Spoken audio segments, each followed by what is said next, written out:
what evil lurks in the hearts of men. The shadow knows.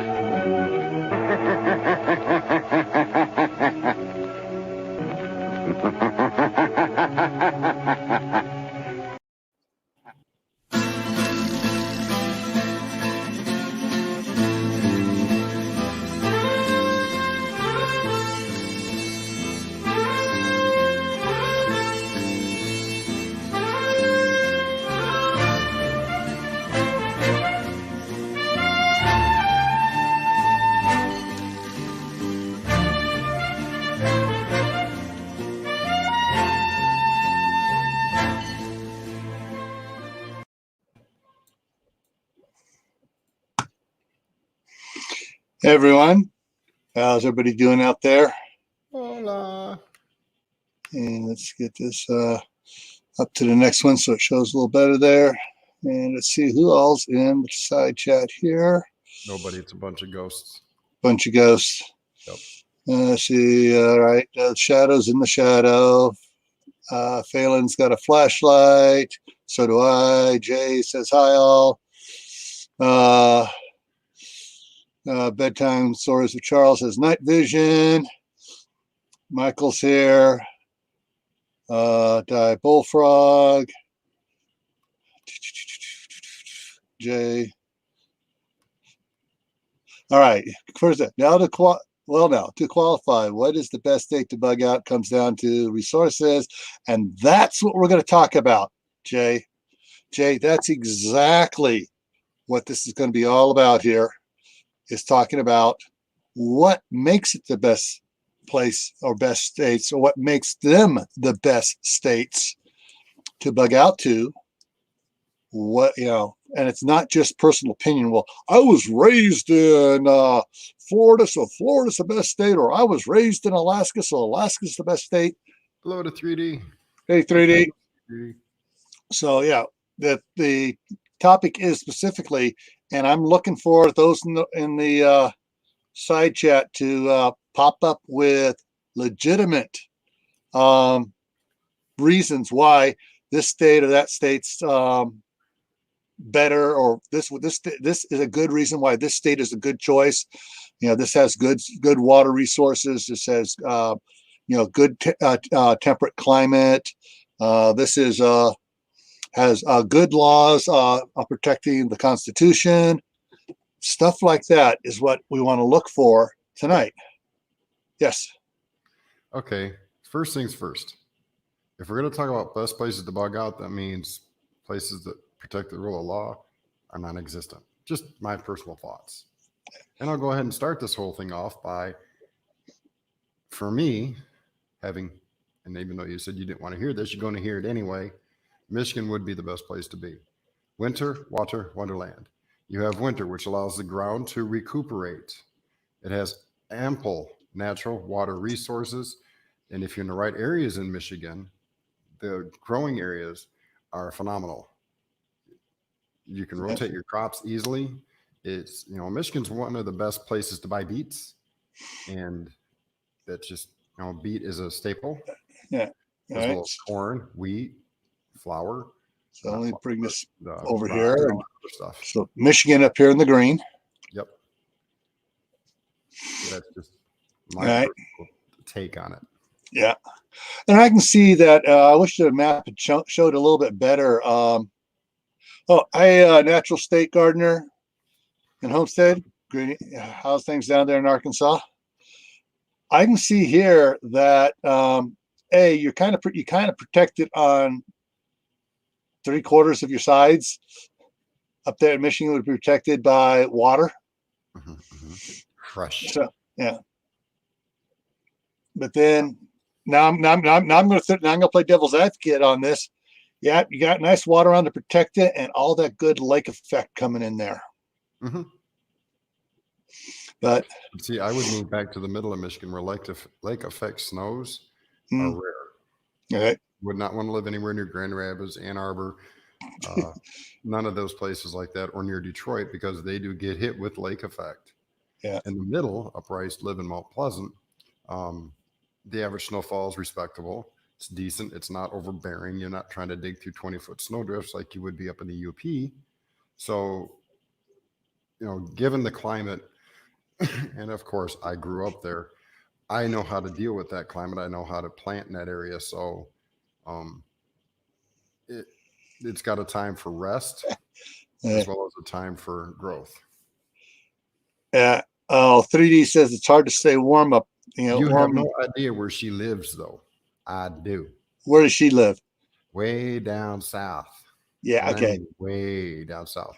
If it's 52 degrees, she's got a fire going. Love you, 3D.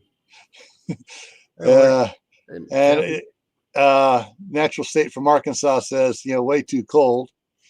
And see, that kind of predicates what we're discussing here is, even though he really didn't want to hear it, the best state is this because I grew up there. Well, every one of us is going to have that opinion. Kathy's talking about Michigan. Right. The best thing to do is quantify why you're saying that is the best. Don't just say it's the best because I grew up there. In Michigan, like I said, it's got a time for the ground to heal, which is winter. Because if you don't give your ground a chance to heal and recuperate, you're going to strip it of all your nutrients really fast. I'll shut up now. Okay. Go and drop that comment there for a second. All right. So Dave, likes the positives of Michigan. Yep. Natural State Gardener and Homestead is from Arkansas, and to him, winter's depressing. But I can see that he's down there where occasionally they might get snow. Brastard says that it's hot T-shirt weather down here on the border right now. Oh, poor Lori. Okay. Kathy says, agreed about the soil, Dave. Sampson Farms. Hey, Nathan.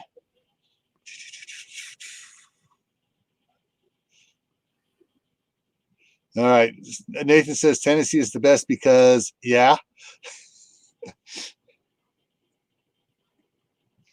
Get more people come in. Hey, Stringfield Ridge.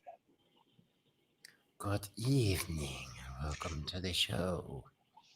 So basically what I started out with, and I'll reiterate it here again, we're looking for information from the side chat about why, and not personal feelings, why a specific state in your mind would be the best place to have a bug out location.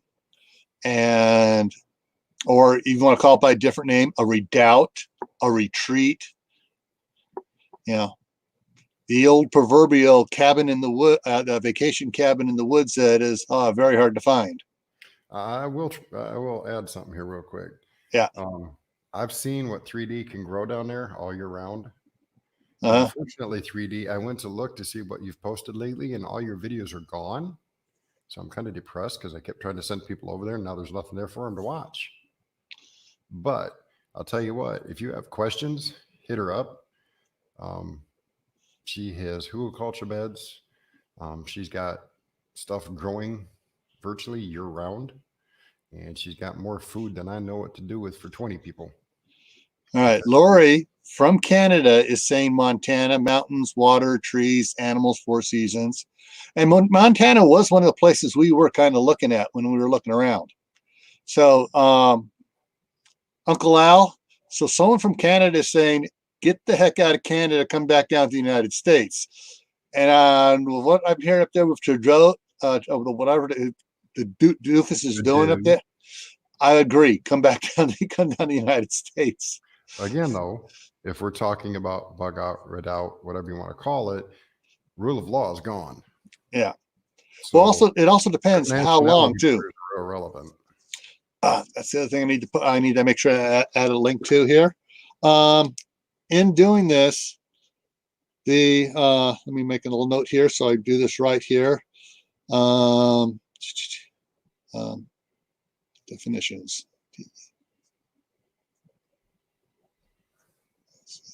Okay, so first, one of the things I'm going to do here, if anybody comes back and looks at it later, up above in the far corner over that way above Y will be a link to a video I did earlier, quite a while ago,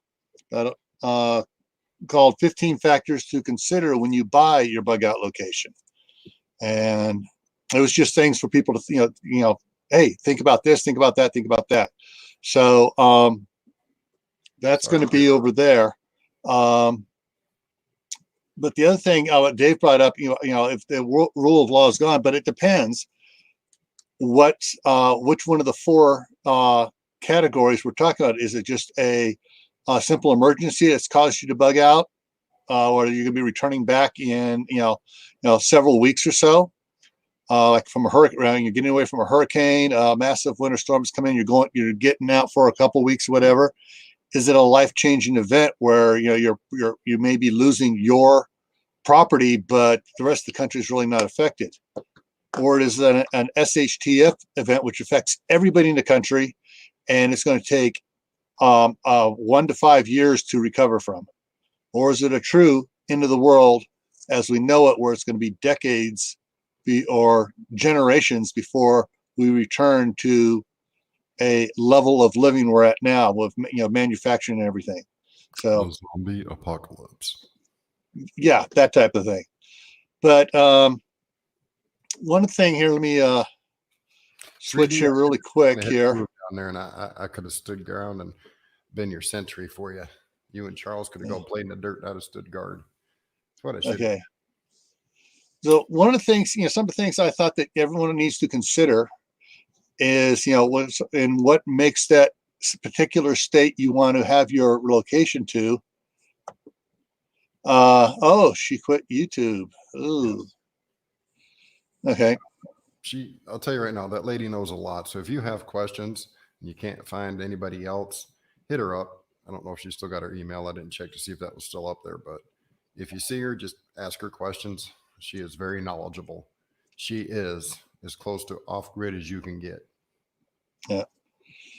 One of the things, some of the questions I have for everybody on it is, to consider when you're picking out what makes that your state, best, is like, wild game in the area. Is there good wild game to live off of?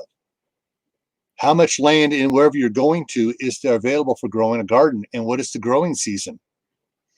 Are there enough trees in that, the area you want to go to in that particular state for cutting down, growing, building buildings, and continue to have fires, because most likely, hey, you're going to be cooking on wood fire.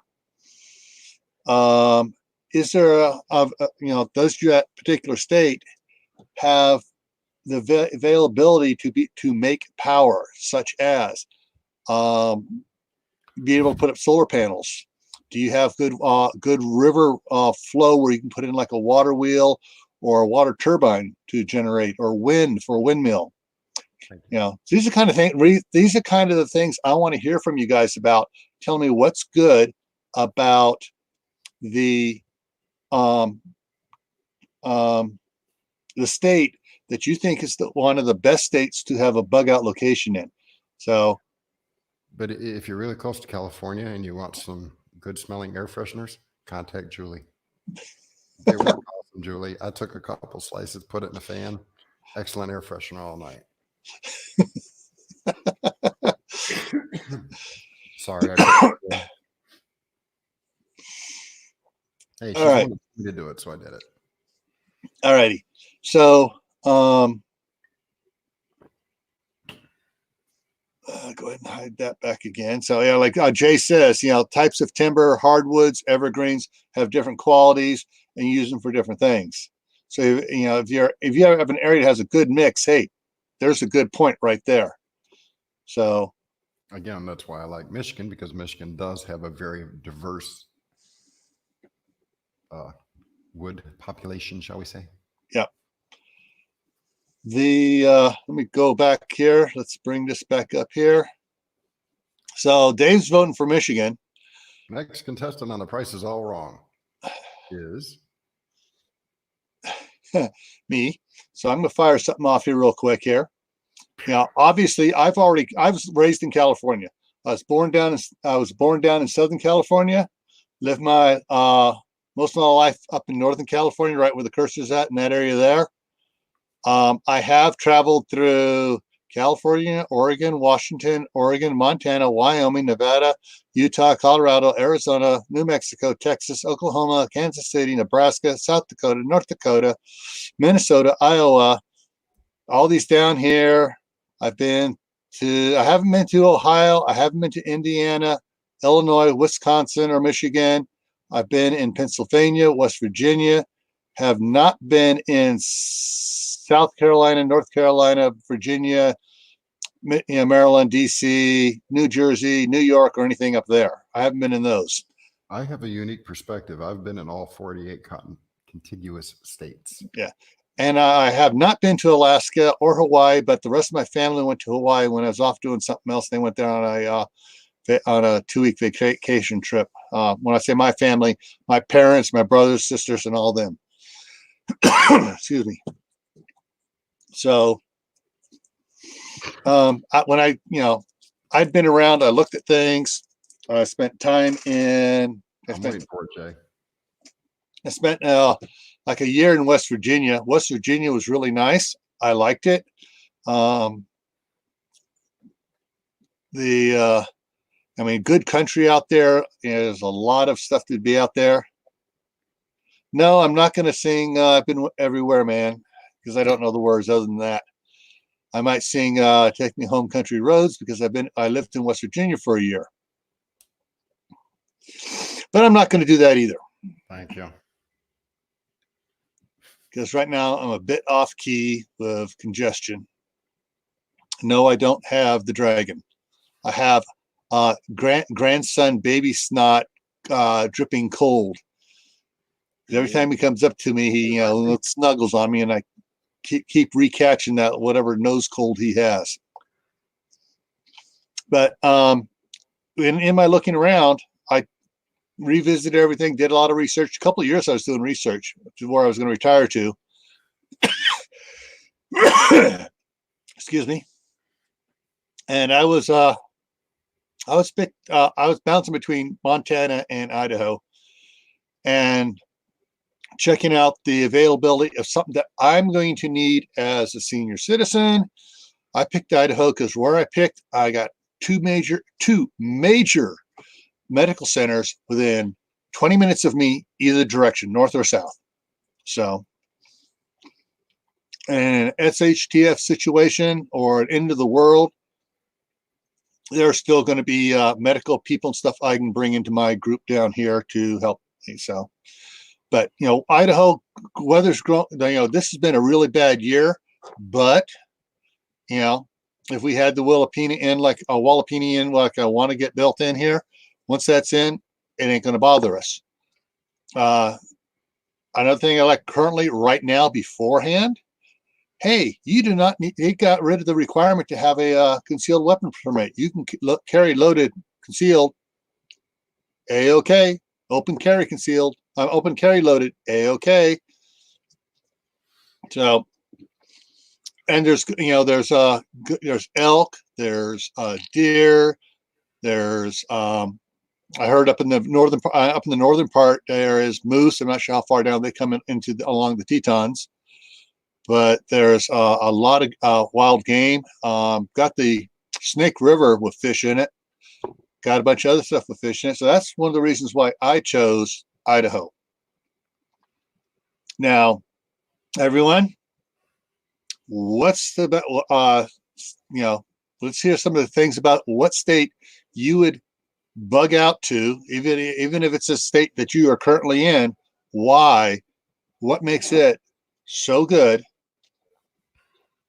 that Hey, Lone Star. Yeah, that you would love it there. Get your fingers typing. Starting now. Yeah, I'll quit. I'm off key too. Okay, Heaven Central says Arizona's warm. Yes, and actually did my junior and senior year in Arizona. It is warm. It is very warm. It is. It's a dry heat. It's a friggin' Supposed to be fire. oven heat. 120 degrees in the shade sometimes. Of course, that was up on the north rim of the Grand Canyon too. I At love 7,200 foot elevation. I like the people say it's a dry heat. I say, yeah, so's a wood fire. Doesn't mean I'm gonna stick my butt in it. So it's a forest fire. I'm not going to live inside it either. How far do you need to travel to get to the wild game, though? Here, I get on 800 or 800, 900, 800 north or 900 north, and I head east for about 5 miles, and I'm at the foothills heading into hunting area. Springfield Ridge says Western Kentucky has all the things you've mentioned, plus lots of the friendliest people you could meet. They all carry. Now, if you're not too far from Evansville, Indiana, which Western Kentucky shouldn't be, depending on what part of Western Kentucky. For those who have baby needs, guess what's in Evansville, Indiana? The Pampers plant? No, baby food plant. Ooh. And adults, guess what? If you need to survive, you can survive on baby food. Might not taste the greatest, but you get the vitamins and minerals and nutrients you need to survive. Mm-hmm. Trust me, it's my last resort. I've tried it as an adult. It didn't sit well. Yeah. The now I'm got everyone back there in West Virginia, North Carolina, Tennessee, and Kentucky. This is not a slight. This is just a fact. You back there, you all are good old country folk. I would have to say that if a couple Californians were to show up there and try to retreat back there, we might get the boot. Just saying, that's a possibility. There are probably some good old country boys that want to protect the area and say, no, you take your communistic California crap back to California. Let me advise you on that. There's not just a few. Yeah, I know. Like I said, I lived a year in West Virginia, around Buchanan, West Virginia, and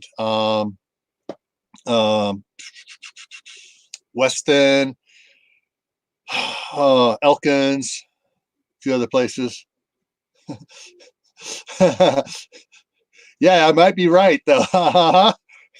3D brings up another. Unless I come in bearing a truckload of ammunition and firearms, saying, "Can I stay here, please?" You might still get told no. Yeah. But 3D brings up a valid point. She deals with it. I've seen the aftermath back when she still put up videos of some of the damage that the wild animals cause at her place. Mm-hmm. Because let's put it this way: if you could get more remote, you'd have to live in the swamp. You'd have to live down in the Keys.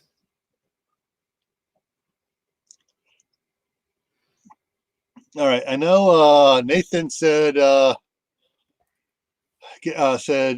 believe he said Tennessee. All right.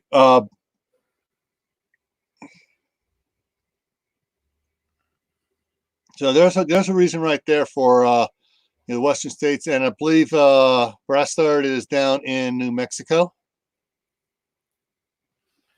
Am I correct? He's down guarding the border. Let's just put it that way.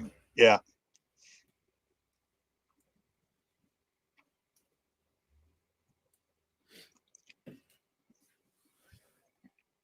Now, Julia, I gather you mean by when you say the mid-U.S., you're talking areas around the Mississippi River and Iowa, Illinois, Missouri, Kansas, Mississippi, Louisiana, around here.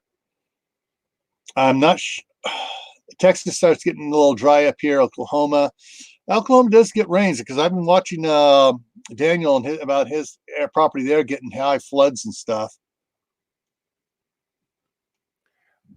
I'll say one thing. Yeah. Humid is humid. It doesn't matter what part of the country you're in. Same with dry. Okay. If it gets a little humid, it's going to be unbearable to those who are used to living in dry climates, and vice versa. If you're used to living in an area where the humidity runs 80% on a daily basis, you move to someplace like Arizona where there's no humidity, you're going to have a hard time breathing until you get acclimated to it. Yeah. Now, there's one thing I will say about West Virginia. When I was there in West Virginia one summer, it would rain during the summer, and you'd watch the rain come down. And then all of a sudden, the clouds would break almost within 5 minutes. The clouds would be gone, sun would be out. And I would swear you could watch the rain going back up as it dried out, and the humidity was running like 95. And it's just like, yeah. I mean, I have to go. I'd go out and be doing business, before noon. Come home, take a shower, put on a clean white shirt, and go back out again. All right. Kathy says Minnesota has everything: water, woods, game, food, gardening, remote areas. Just make an igloo for the winter time. I was going to add that, but she already did. Mm-hmm. Have the knowledge and the brick material, or the little red thing you can buy at the stores in the winter time to make igloo bricks. Yeah. And you will stay 20 degrees warmer, at least 20 degrees warmer than the air above you.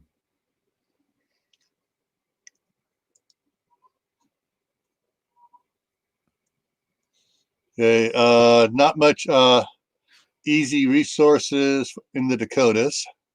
Nope. I know that in the eastern Dakotas, they have problems with floods and those funny brown things that swirl around and go across around, pick up cows and barns and stuff as well. Hey, they're not all brown. Let's not get racist about it. All right, there's some of them white ones too, and gray. And then there's some of the ones that say F5 on them, and they're black as anything. And unless they're out over the water, then they're a pretty aqua blue. True.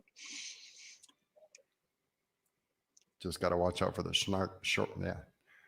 If you can't handle Missouri mosquitoes, no bother coming. You can practice skeet shooting with them. My niece and her husband were up in Alaska. He was in the Air Force at the time, and she swore that the mosquitoes would come, pick you up, and take you home to their mama and dada.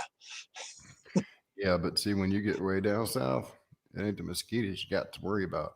Some damn 2.5-inch long cockroaches that'll crawl across your face in the middle of the night while you're trying to sleep. When I was in Fort Benning, Georgia, we were getting ready to go into the mess hall, seen a cockroach. I went to step on it. My drill sergeant said, "You step on my pet, I'll kick your..." They have them as pets down there. Yeah. Now, what was that talking? Someone was just talking about Texas here. My sister lives somewhere around this area, town called Spring, Texas. And she tried to get us going down there, except I read up on some stuff. Texas is having the problem with the infiltration of 2 species. Nothing. Go ahead. Okay. The one is the Africanized bee, and the other one is the fire ants. You ain't seen fire ants until you've been in the middle of Georgia in the middle of a hot summer baking on the doggone red clay down there. Yeah. They decide to crawl up your arms.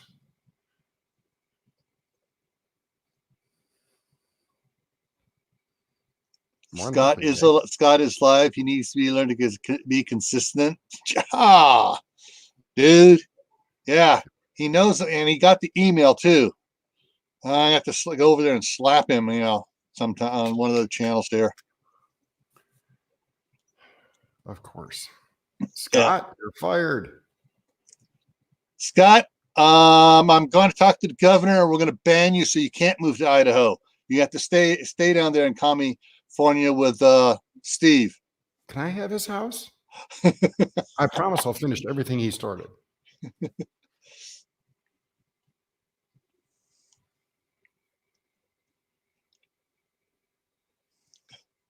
You don't want to 3D. You do not want to see them. They Yeah. have a hive mentality. If one attacks, the entire hive attacks. It's not just 1 or 200. It's 1 or 2,000. Yeah. Which is why most people who get stung by them wind up passing away, is because they get so many stings. All right. Got a question here. How much open land is there in Oregon and Washington? Right now, there's going to be a whole lot. Yeah. Because people are moving out. Yeah. And I know there's a movement right now for the eastern portion of Oregon, Washington. I'm not sure how far it comes over, but they're also talking about part of Northern California, Nevada, all becoming part of Idaho.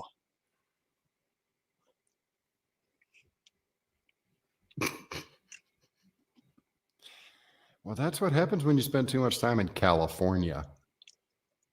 Yeah, I mean, yeah, I know the there's been several times trying to cut California into thirds, and they wanted to cut it right about here and make this Northern California, cut it down about where Uncle Al is, and everything south of Southern California, and have Central California. And there's another group that just wants to kind of cut it from here right on down along like this and call this California and the rest of it California.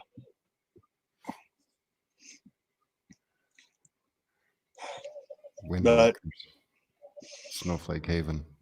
Watch out for snakes. They love it here. Yeah. 3D is about the only person I know that carries a shotgun with her everywhere on her property for that very reason.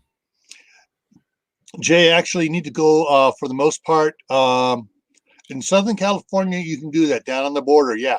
But when you get to San Francisco, you need to move that line about 50 miles east of the San Andreas to encompass all the make sure you get Berserkly and Sack of Tomatoes in there. Get all the demons included.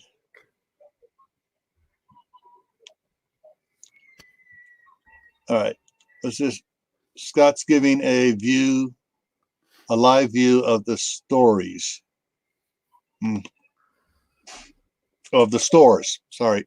My eyes are a little blurry here. Yeah, the title is "The Panic is Insane. Hysteria Buying." Ah. Yeah. All right. Even the rattlesnakes. Okay. Yeah. My dad used to say that rattlesnakes made good stew. All right. So anybody here? Anthony's not here. Anthony's in what? South Carolina, right? And Ryan the Gamer is in North Carolina. They're not in here to stick up for those states. Anybody here from Georgia? Been there, done that. I'm back up here. Okay. Holy cow. Yeah. Yeah, but when I did my junior and senior year in Arizona, I was up here at the north rim of the Grand Canyon.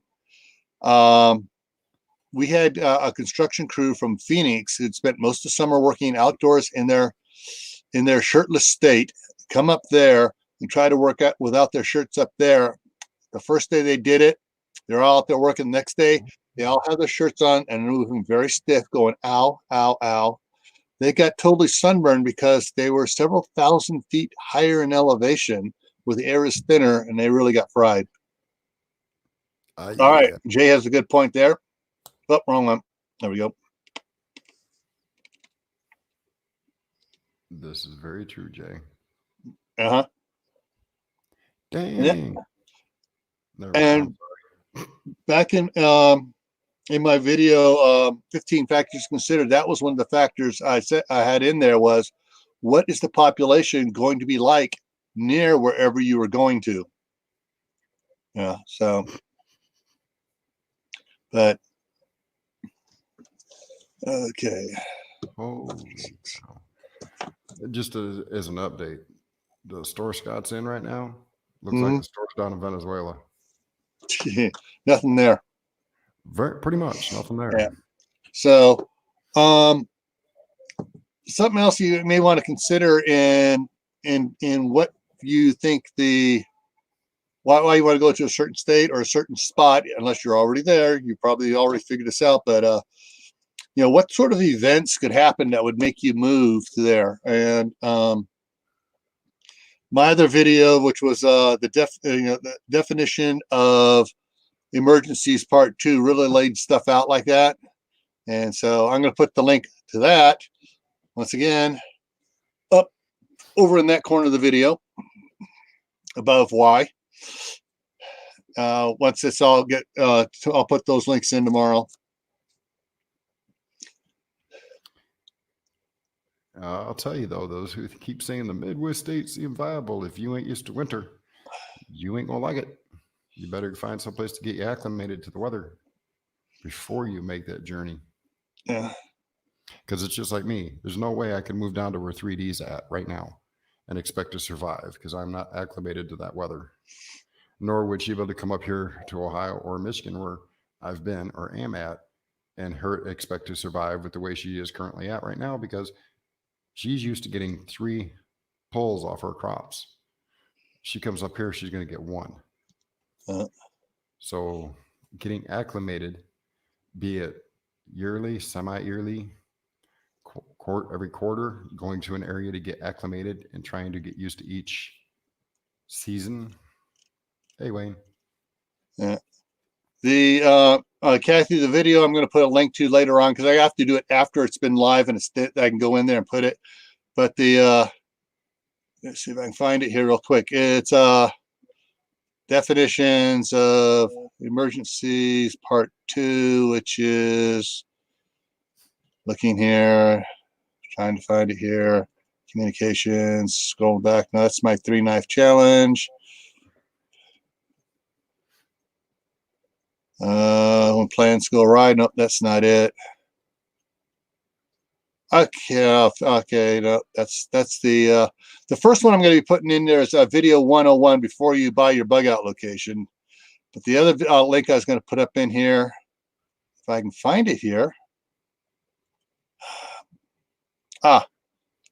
Video number 96, definitions of emergencies, type classifications part 2.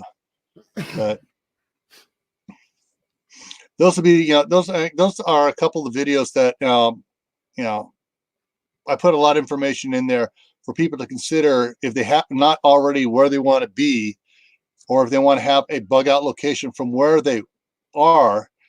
You consider, and one of the things also I put in there that people need to consider for a bug out location is, let me bring up that list here.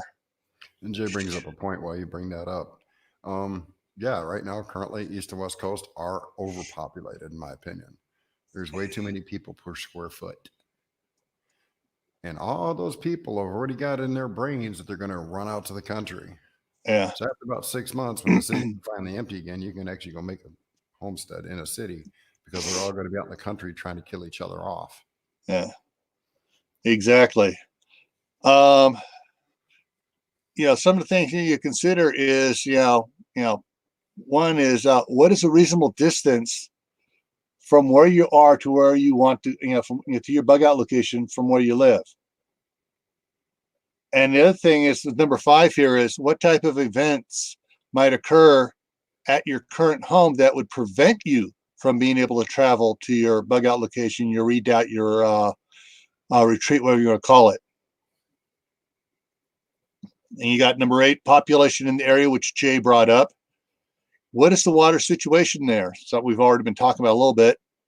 Oh, how accessible is it for you to get there to that bug out location year round? Is it easy to get to in the summertime, but wintertime you got to trudge through, 6 feet of snow?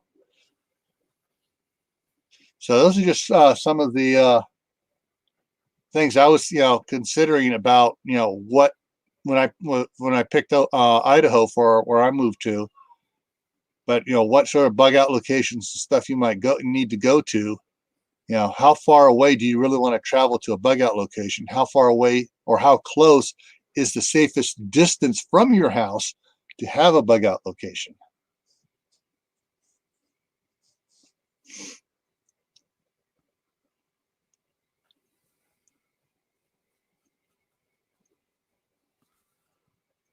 Yeah, and that's one of the things that has to deal with that, Kathy, is that you're acclimated to the area, you know the ins and outs of where you're at. And is there some place that's maybe only 30 miles away or an hour's drive away that is a nice, safe location where you could go to and have a bug out location? And if you're on a border like Brastard is it across the border into the next state? Or in his case, also across the border into the next country? So those are some of the things that I don't know if everybody's considered. I mean, a lot of people, sometimes I'll talk to people and they go, wow, I didn't think about that. Also, I'm going to add, seeing as how 3D kind of hit at it, but not quite 100%. How many of you plan on bugging out, disappearing to a place with others of like mind, or do you plan on trying to go it alone with you and your family?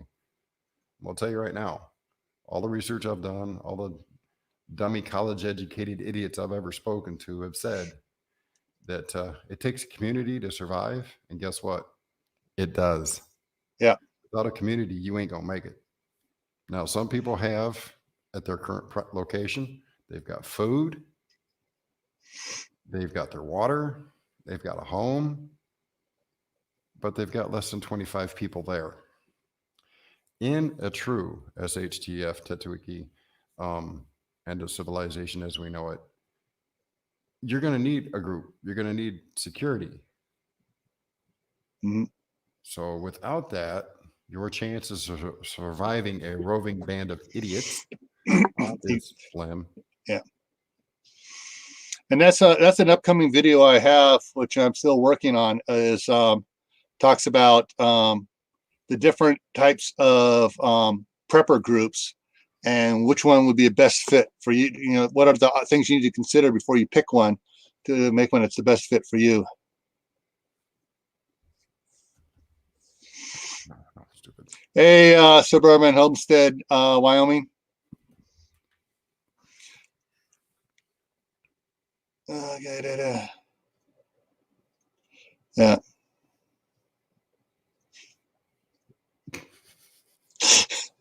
And well, if I go to sleep without my CPAP machine, everybody around will think I have a grizzly bear in my tent with me. So, yeah,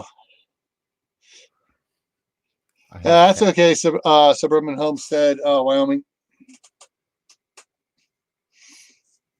Yeah. Yeah. So, yeah, there's a,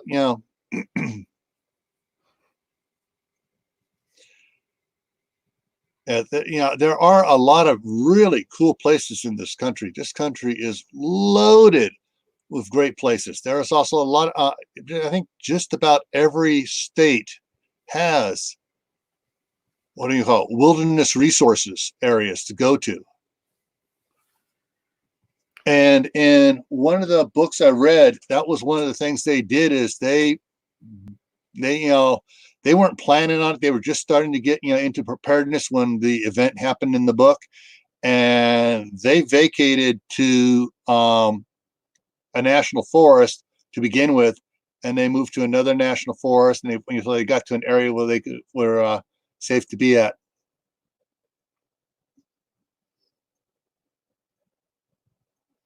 Speaking of CPAPs, I'm going to go ahead and throw that one up there. Oh yeah, I have enough supplies for my CPAP to go 5 years. I got extra hoses, masks, tons of filters for the back. I got even washing solutions to wash those filters out and be able to reuse them.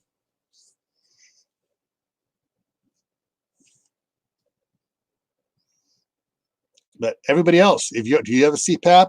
Do you have, are you getting supplies constantly, on the proper rotation?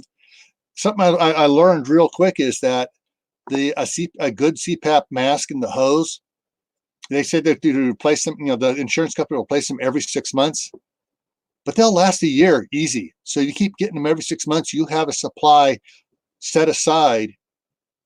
If you go ahead and use yours a year at a time, but you're getting supplies every 6 months because your insurance is paying for it, hey, you'll have a backup supply really quick in a year or two.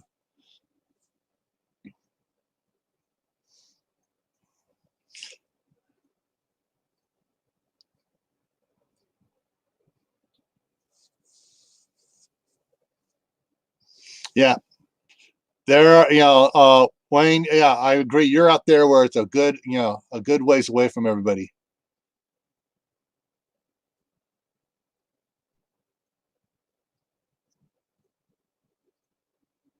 So Julie's tagging you at being at the Grand Canyon, Wayne. He says they're up in the mountains. But hey, Grand Canyon is mountains up there. If anybody's been up there to Johnson Canyon or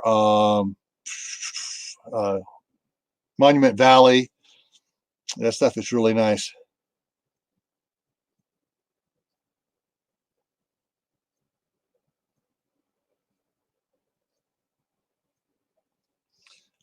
Let me show something here. Go take this down like this. No, there we go. A little bit. See, I use a full face respirator for my CPAP.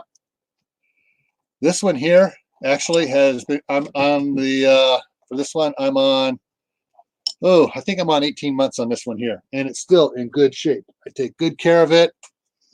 So yeah,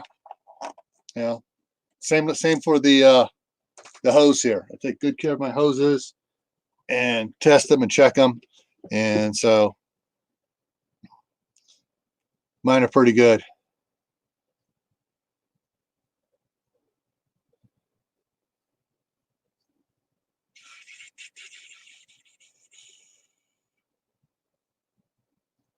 Wayne's going to go out and listen in the car. Gray Note, how's it going, Gray Note?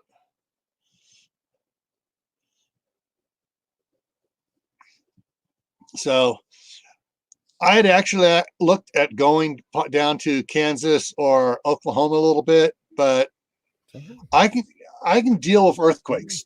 Earthquakes are sudden, yeah, but they hit, shake, and are done with. Tornadoes bother me. I do not want to be flying around in the air going, oh, crud, I wish I had someplace better to hide. But some people, they're ready for that. I'm not. What'd I miss? Not much. We're talking about CPAP machines and stuff.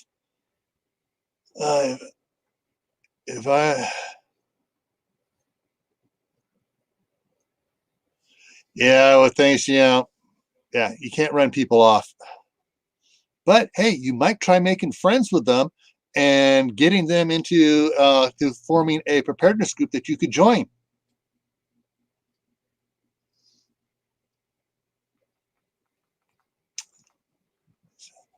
What just that sound like trains?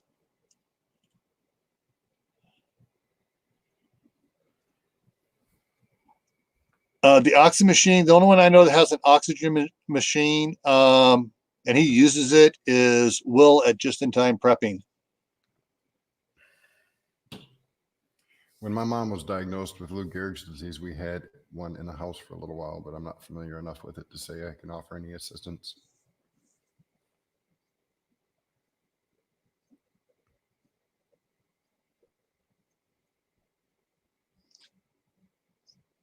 All right. If you're asking if I have a CPAP cleaner, no, because I know how to clean it. I know how to clean the masks and everything. It was part of my hazmat training to know how to properly clean full face respirators, hoses, and stuff like that.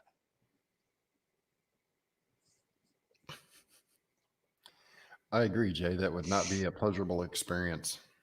When the earth shakes, where do you go? You just make sure you look up and you make sure there's no power lines around you and no tall trees that are waving towards you. You just stand out in the middle of the field. Or if you're driving, you just pull over the side of the road, just sit and wait it out. I've been through several major earthquakes in California. It's not as bad as people think if you don't freak out. We had one guy on the construction crew. My brother was the superintendent for the construction crew, out in the middle of a field, cutting across brand new construction, getting ready to put in housing track. So it's open, not a tree in sight, nothing. And they had a deep ditch going across there, and they're digging, laying the sewer pipe, and the earthquake hit.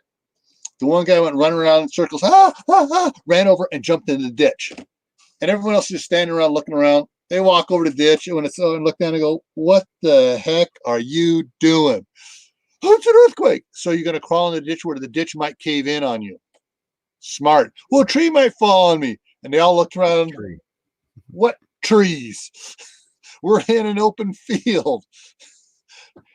And an earthquake is not going to drop an airplane on us." So that's the problem, with any type of, tornadoes, earthquakes, wildfires, that people don't think. They, for some reason, I don't know, their brains turn off and the adrenaline runs their motor too high. And yeah. It's simple. It's ignorance. Ignorance is nothing more than a lack of education and understanding of a certain subject or situation. Mm-hmm. Most people are ignorant, and I'm not trying to say that in a very nasty way. It's just a fact of emergency situations.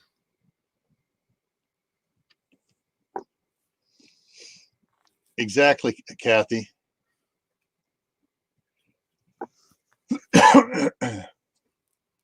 So, yeah, it's just, I don't know. To me, it's been a way of life since I was 14 years old. Emergency preparedness, getting ready for things. So one of the things I always prepared for, stay hydrated. Okay.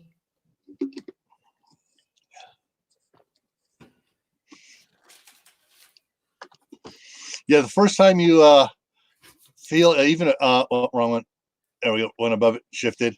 The first time you feel a small earthquake, it can be very disheartening. It's it can be what's going on? What's going on? It's just suddenly goes away, and you get this little weird feeling in your stomach. But yeah, after a while, it's yeah. I mean, it 3D. 3D, where you live, I am not going to be a spectator if they start showing up near where you live. Ain't no way in hell I'm getting peppered with toothpicks. Ain't happening. Not gonna. I'm hiding somewhere. I've seen her property. I know of which I speak. I will hide.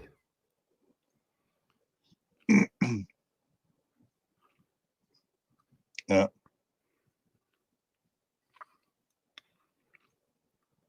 Kathy, who do you think are the ones rating stores right at the moment? I like gonna go look for some gopher wood, huh? Mm-hmm.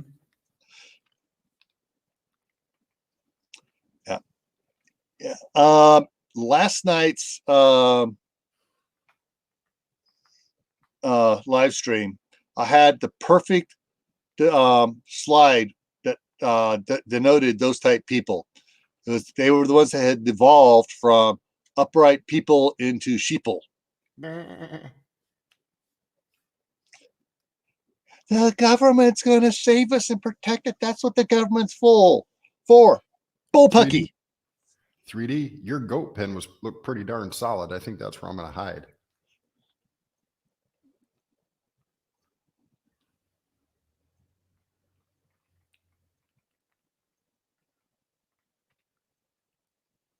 Yeah. So there's it's Kathy. Okay, let me address this one first. Yeah. I've never been in one, so I've heard it, but yeah. That's what I was laughing at, folks. And she's not talking about the winter storm. Yeah, she is. No, she's not. They are just like the winter storm. They blow in when you don't want them. It's annoying. It's never convenient when it shows up. And usually they're a royal pain in the hoo-hoo.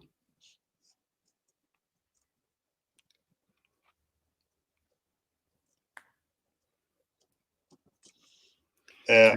That's why I'll get Charles to play nice with the goats, and I'll sit there and hold the door shut.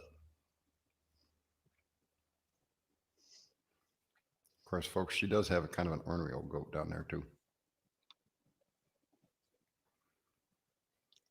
Take a bag of carrots with you. That's a given. That is a given. So, is anybody, well, all right. All right, Colorado, state of Colorado. Mountains, water, snow, snowflakes. High people. A lot of snowflakes in the middle around Denver. High people. And I don't mean isn't high up. Yeah, I know. They all tripping. Well, I know one off-grid family that has moved from Colorado. They got out, and I think it's over in Kansas now, I think, or is it Missouri? Excuse me.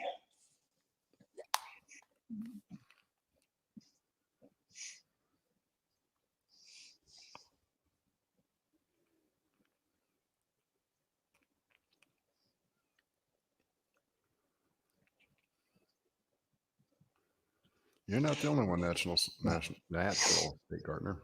Words are difficult this evening. Yeah.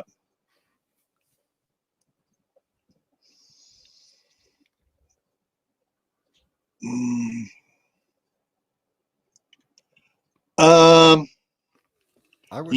need to check on those empty silos, because a lot of the empty silos are not empty. A lot of them also were imploded. Yep. Our entrances exploded to seal them off completely. Yeah. And those that weren't, a lot of people have already bought them, and they are converting them into underground apartment buildings. For those with money and are of like mind, and they're calling it a MAG, Mutual Assuredness Group. The only thing they could be assured of is when they crawl on that hole and figure they're going to come out in 6 months and take over the world, they got a rude awakening coming.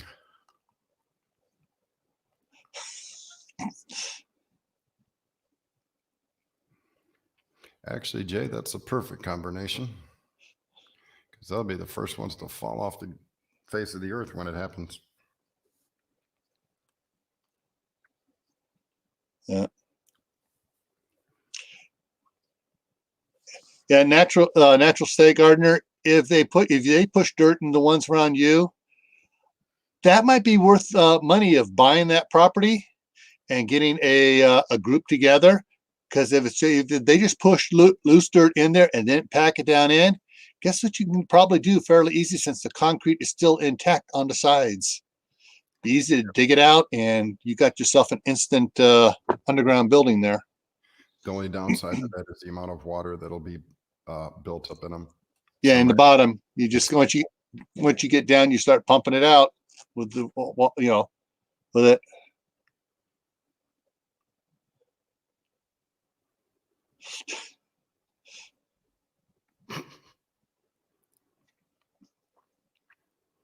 Well, see, that's the thing. Depends on what they're getting high on. If you trip over, you might find a needle stuck in your thigh.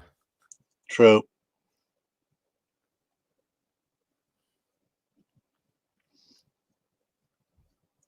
But yeah, there's there's a lot of other things to consider on bug out locations too. It's like, and we're started talking about groups. So how many people in your group are going to be bugging out? Is there some medical conditions, physical conditions? Is someone in a wheelchair? Someone have bad knees and can't hike very far? Are you going to be able to drive there, or you have to hike there, or you have to take horses there, like somebody else there now is planning to do? I have no idea what you're referring to. Bugging out horses. Never heard of it. Okay. I can neither confirm nor deny previous statements made by the other gentleman up here on the screen. I wasn't making the statements you haven't made. I can neither confirm nor deny that I have made said statements. And if you think you heard it on a live stream, you're sadly mistaken, and you need to go seek medical attention immediately. Doc Bones and Nurse Amy will be live tomorrow night on Peppernet. Go talk to them. They'll help you out. Should I flash your thingy, everybody? Nah. Okay. You've confused them so doggone much they don't remember which way is up from down. Oh, speaking of confused and stuff, just as a side note, I saw a meme, whatever you call it, on Meme. Facebook, meme, whatever, on Facebook. Person was talking about a certain infection going around, and all the money that's being transmitted by money now. And so the best way to get rid of to take care of that is put all your money into Ziploc bags, and then he said that they can send it to him and he'll dispose of it for them. Well, hey, save you guys a bunch of headaches. Just transfer your empty bank account, your bank account till it's empty to me, and I have already set up an arrangement with the U.S. government that I will transfer it to them so they can destroy it digitally. It's called taxes.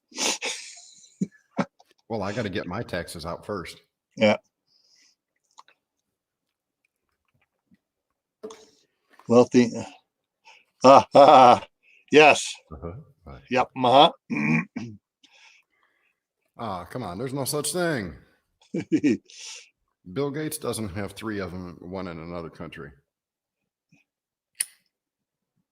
Yeah.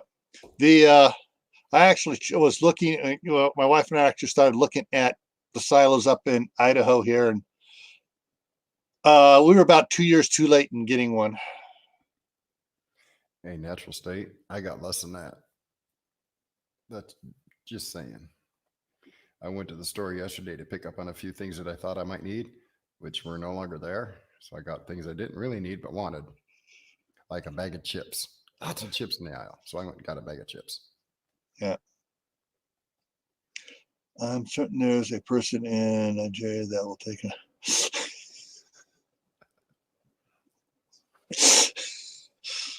All right. Enough of that. We're not supposed to be talking about that.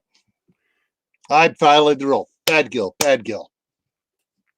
I was going to do that, but I was afraid you'd kick me off the panel. Nah. Welcome back. Or welcome in, actually, Millennial. Hey, Millennial Homesteaders. Actually, there is no consensus currently on the best state. Everybody has their own personal opinions because they are acclimated to that state.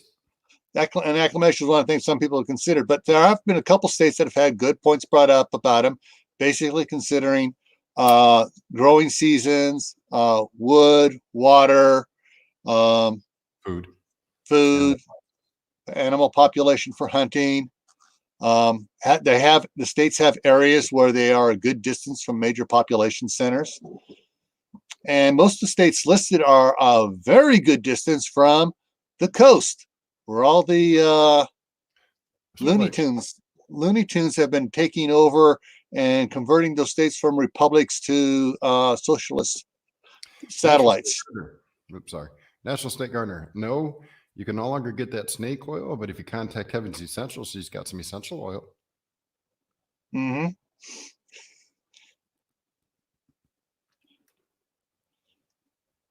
Yeah, basically, a lot of stuff we're talking about here for the states are natural resources.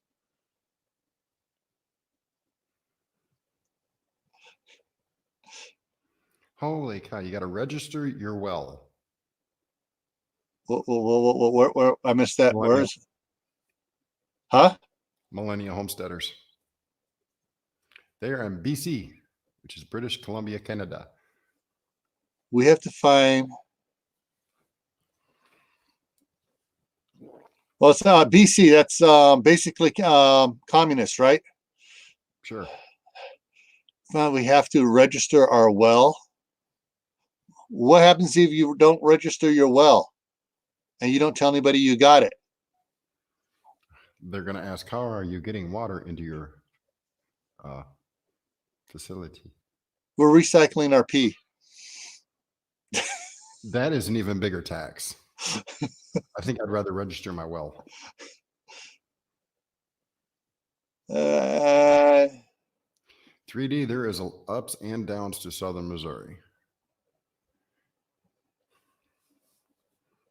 I will not go on my rant. I will shut up. Just don't go to the Ozarks, okay? It will not be pretty in the Ozarks. Well, Jay, the flip on that is you have enough there you can defend against whatever has survived out there and is scrawny, weak, starving, and Pew pew. yeah.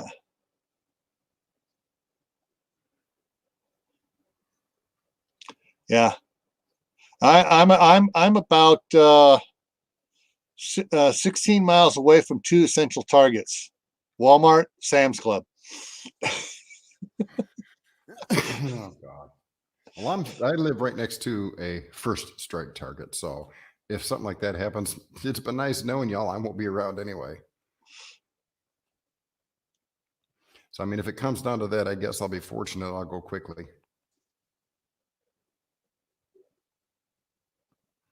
They already do that where I live, heavens.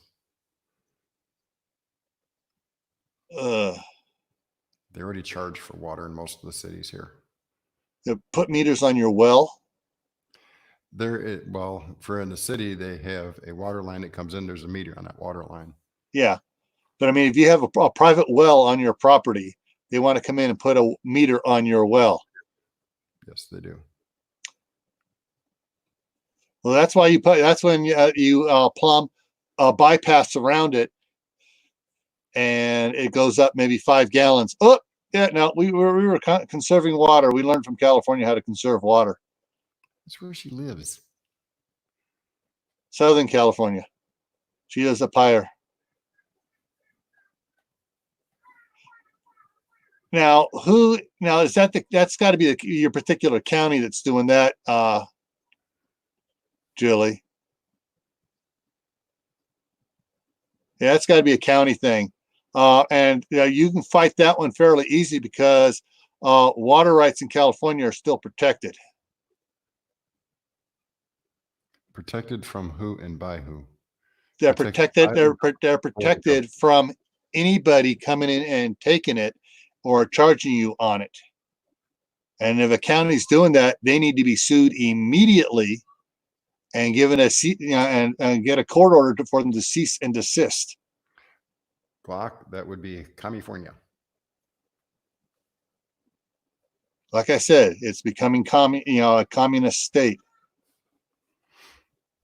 But hey, what do we know? We're just a bunch of redneck hicks up here on a YouTube channel that don't know nothing. We're a bunch of conspiracy theorists who see the lines from the Matrix running in front of our eyes, and we actually don't know nothing. Yeah, I thought it's the county. Yeah.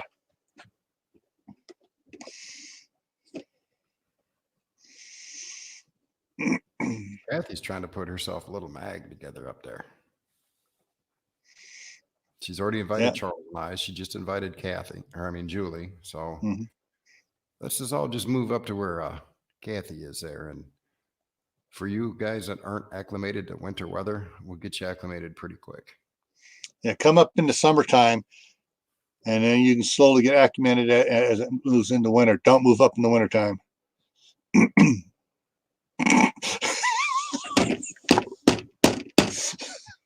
For those of you that don't know, Heaven's Essential says in a couple of lives back, said she butters her bread with her machete. I've got to go get my machete. I'll be right back. Even though it's not done the way I want it to, I'll be right back.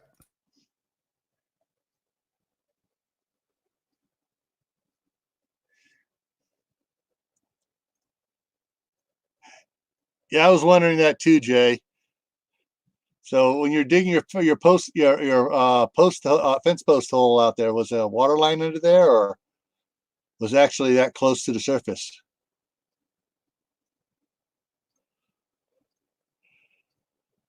Natural state gardener, no, you wouldn't really freeze to death up in the cold, because I spent all summer in California this last summer at the house. They're fixing it up, getting it ready to be all waterproof, everything for while I'm up here this is my spending the first winter up here in Idaho, just to see what we need to do to the property to get it going. And I I haven't froze to death. In fact, I only wore long johns twice, and I realized don't need to wear them. It's not really that cold. It gets down to -3, but going from here to the car, starting the car up, coming back in, having breakfast, going out, getting in the car, and driving to Home Depot or whatever. Never. I really wasn't that cold. Okay. Hey, Julie. I thought I'd had this prepped, but it's not. I just got the handle done. Here's mine. Let's do it this way. It's kind of short, I guess. Yeah. It weighs 1.5 pounds.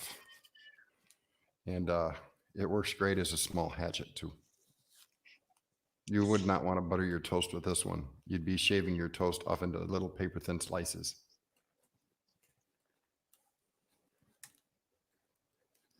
It's so sharp, I have to be very careful putting it away. Don't cut my fingers off. Yeah, I like the temperature in the house above 62 as well. We keep it in the house here. We keep it at 69, 70 degrees most of the time. And the house is very, very well insulated. And the natural gas prices are very, very cheap, especially when you compare it with California, where to keep the house in California at 65 cost 4 times what it costs to keep this at 70 up here in a lot colder temperature. Okay, Gail, I have to do it again. She said she couldn't see it. You ready? You want a full view? Well, she said she couldn't see it, so maybe that'll help. There we go. Okay. Whoops, too far. Here. Give you an idea? It's kind of small and super sharp. Okay, that should be enough.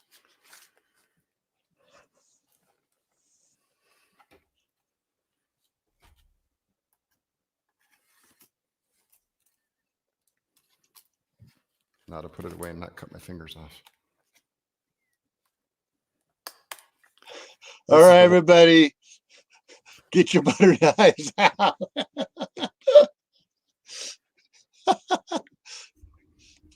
Well, unfortunately for me to go get my butter knife like that, it's down in the safe out in the shop. So no, I'm not going to spend 5 minutes going down there, opening up the safe and pulling it out and coming back up here.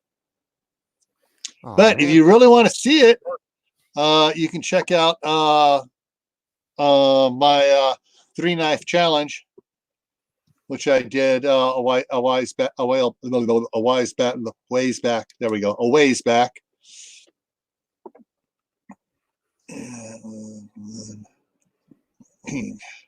Yeah. So, yeah, my 3-knife challenge. I put out. I showed my special one. That Dave has one of it. Begins with a K. But actually, I don't think I actually pulled out my my butter knife out of the safe where it was sitting there. But it was when I got it at an Army surplus store when I was a teenager, and it actually I need to give it a bunch of work. I just bought it just for the fun and games of it, so I thought it was cool. Like I said, Julie, that one I'm actually going to hydro dip as soon as the weather gets more comfortable, and if it gets possible to go out and get the paint I need to do it with. But I'm going to try hydro dipping it my own self and see how that turns out. Because the paint job that's on it is pretty tore up. It's been well abused. Okay.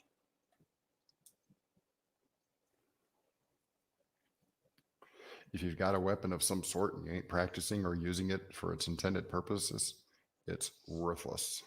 Yeah. You need to develop muscle memory in using stuff. But always have something handy, no matter where you're at. You know what that is, Gil? Yep. Always have something handy if you need it. Yeah. Yeah. I have weapons within reach for access and depending on the necessity of them. Yeah. I always got a couple of the my death by 1,000 paper cut knives in my pockets and laying around all over the place. Worst comes to worst, I will just get this stuff here and I will squirt them in the eye. And then light them on fire. Oh, wait, you don't carry a lighter. Now you see why everybody says carry a lighter. No, but I got packs of matches laying all over the place for the candles.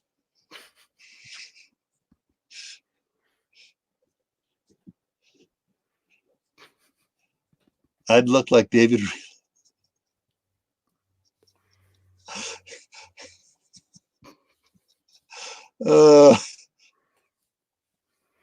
Don't bring back such painful memories. God, my childhood was so messed up. If I wait, hang on, I just lost what was that? Pros and cons to Idaho. Pros and cons. Well, the biggest con to Idaho is that we are bordering two Looney Tunes states over here, but most of the Looney Tunes are on the western side, not the eastern side. In fact, the eastern side of the state, both these states are trying to secede from their states and join Idaho, because Idaho is an open carry, no permit, concealed carry, no permit. Constitutional carry state. Yep.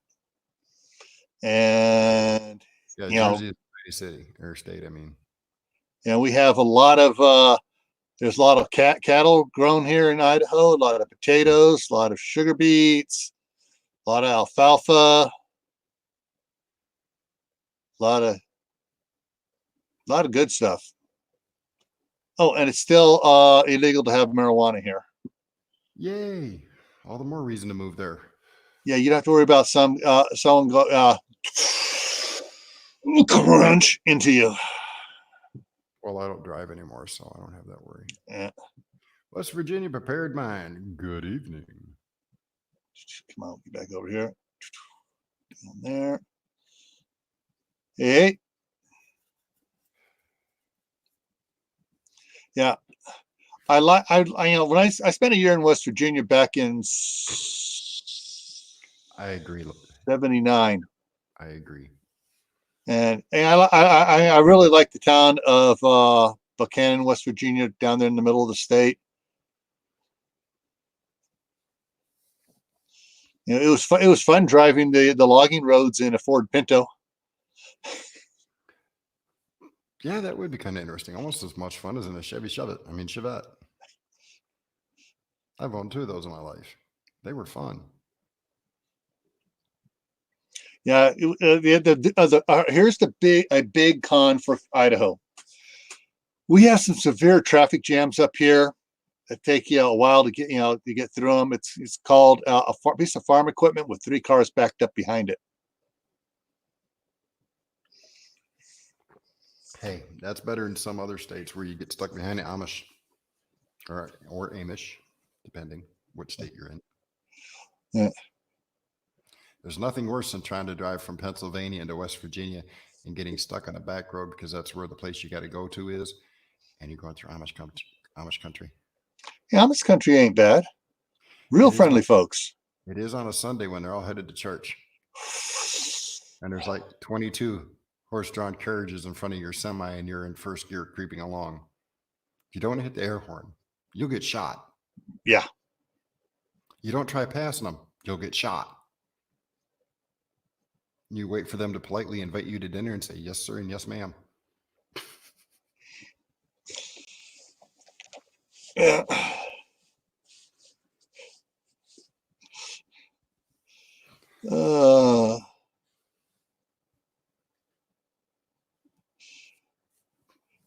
No, the kamikazes don't drive Pintos. They drive the AMC Pacers. Hey, my aunt used to drive a Pacer.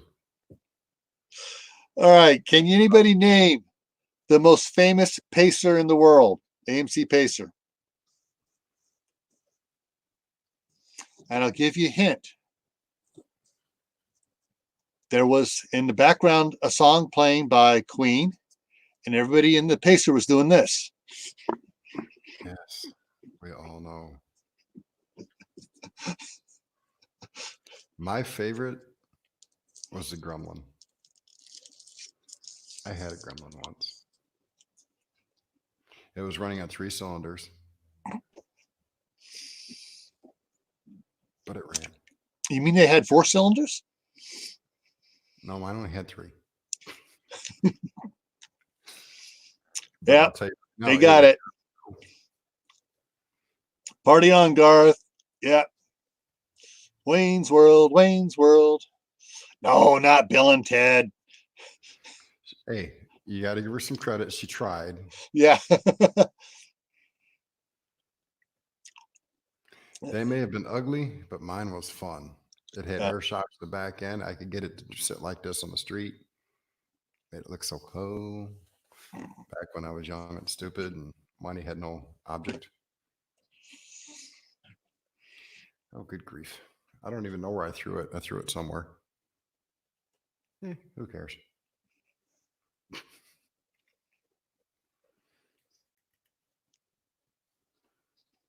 Oh, where you at, Christy? I forget. Because there's so many people. Wow. I bet it's over at a grocery store, isn't it?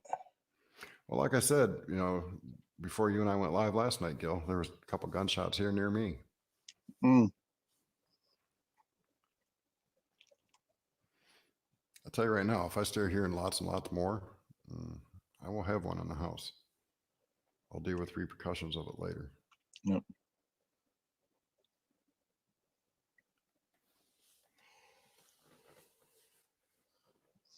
All right, sidetrack here, guys, for a second. Rabbit in the room. Or squirrel in the room. Dave. Yes. Do they look inside things like jewelry boxes and stuff when they inspect the apartment? Okay. I'm a guy. I don't have jewelry nor do No. Well, I mean, saying you got a watch and ring, maybe whatever, type stuff. But I was thinking about, I've seen some boxes look like small jewelry boxes that had a false bottom in them.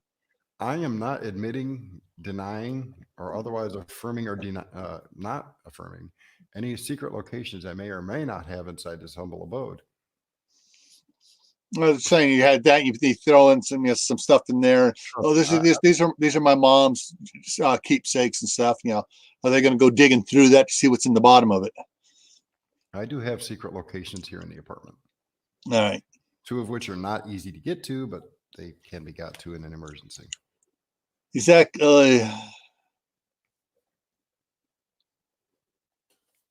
Oh, there she is. Still in the city. 2 different guns, unloaded clips down the street, Birmingham, Alabama. Magazines, please. Magazines. Let's get our terminology correct. Yeah. Okay. Clips are little short strips that have bullets attached to them that they use to slide into, say, an M14 or something of that type. Or an M1 Grand. Oh, yes. I would love me an Mini 14 or an M1 Grand. Yeah. That'd be so nice. Yeah, my 20-year-old son, he went and gave up his dream of getting an M1 Grand for now, so he got himself a 45-70 saddle rifle. That'll work too. No prison purses around here. Oh.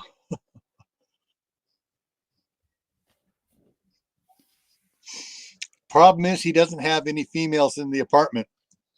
No, but I am surrounded by them. I could always say, yeah, well, considering the current state of affairs, I figured I'd buy an extra box that way I could barter for food.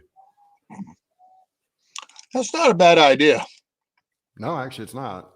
And I did consider it, but the feminine hygiene part of Walmart yesterday was completely sold out. All right, here's the other thing you could do. Just get a box that depends.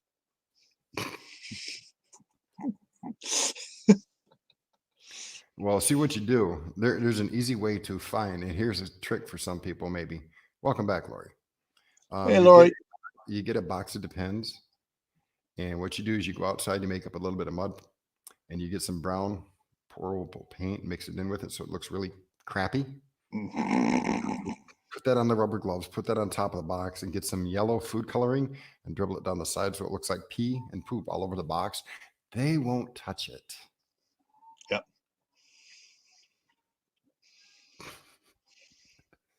Hey, Jay, there's a few of us getting at that age.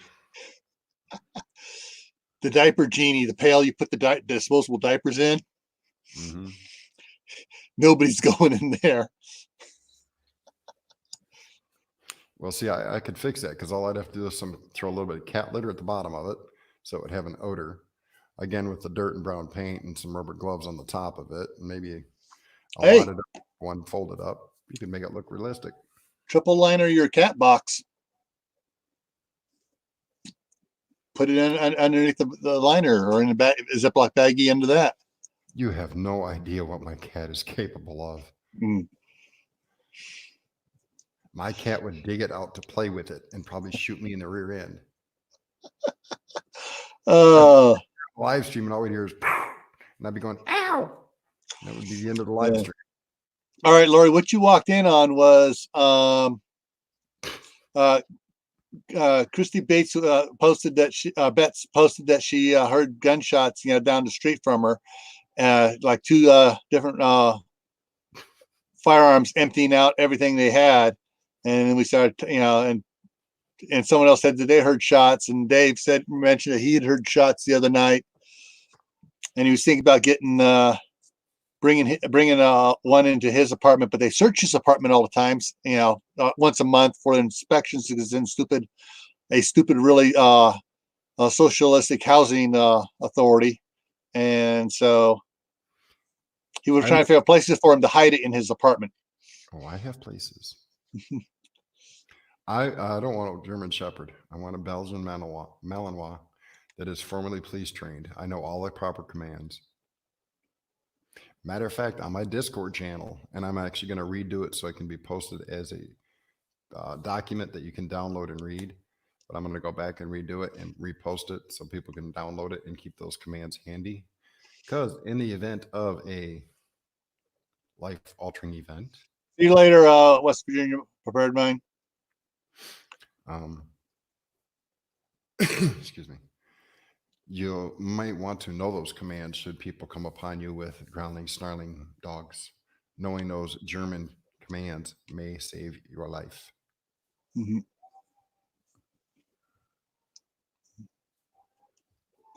Yeah. All righty. So, anybody out here know anything about Indiana? Yes. What do you want to know? Is it a good place? It's not bad. Not bad. There are areas that are open enough to plant and colonize, shall we say. Yeah, whatever. Hold on. Yeah.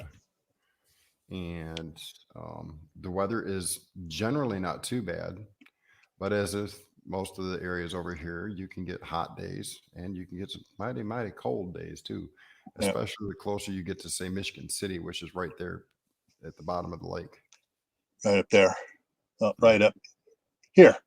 Yes. All right. If you get more towards Indianapolis or southerly towards, say, Evansville, there's lots of open areas. Mm-hmm. Evansville is a hole, but there is a baby food plant there. I used to deliver to it once a week.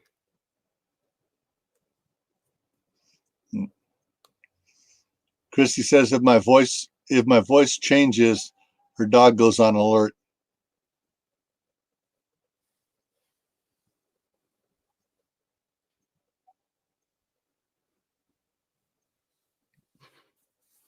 That's not a bad idea, Kathy. Always you can throw at a rabid animal. Keep it off your tail for a minute. I don't need to make baby food no more. I'm just throwing that out there, Julie, for those who decide. In other words, that's a storehouse. If everything collapses suddenly, that's a storehouse to go raid to get food. Not only that, but there are those who are going to be crazy enough to be doing stupid things at that time and wind up pregnant anyway. And well, let's not go any further with that one. Personally, right now, I would not want to bring a child into this world. I wouldn't. Yep. but I know of like 6 women right now that are pregnant, and I shake my head. Why? Well, I wanted another baby. Why? Because they're so cute. You don't take care of the ones you got. Yeah.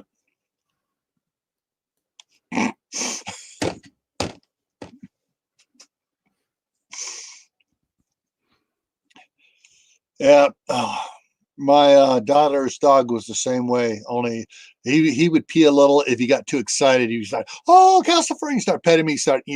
His leg would start going. He would start peeing on the floor. Took a while, but we trained him out of that. The only other dog that I've ever had that I would have again if I could go back in time to get it was my black lab. We called him Bear for a valid reason. At 10 years old, I could ride him like a horse. Bear weighed 162 pounds.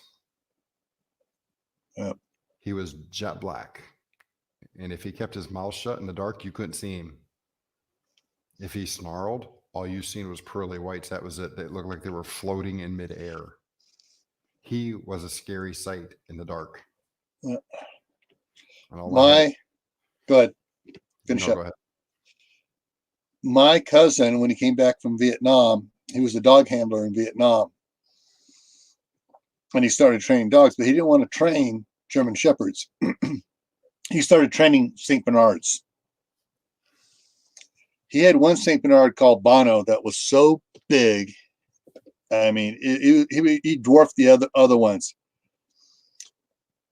That dog, when he hit you, would knock you down, pin your shoulders to the ground, look at your face, and then shake his head.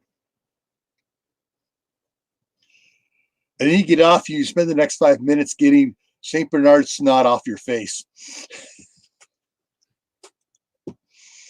No, I did not sneak out at night, Jay. Bear would not let us out of the house if it was too dark. Bear was an awesome dog. And for only being a black lab, they're not notoriously well trainable for protection. He was. Yeah. No, Jay, he did not provide a casket of brandy for St. Bernards, but he did give them all spiky collars. We've seen that, or at least I seen that, Scott.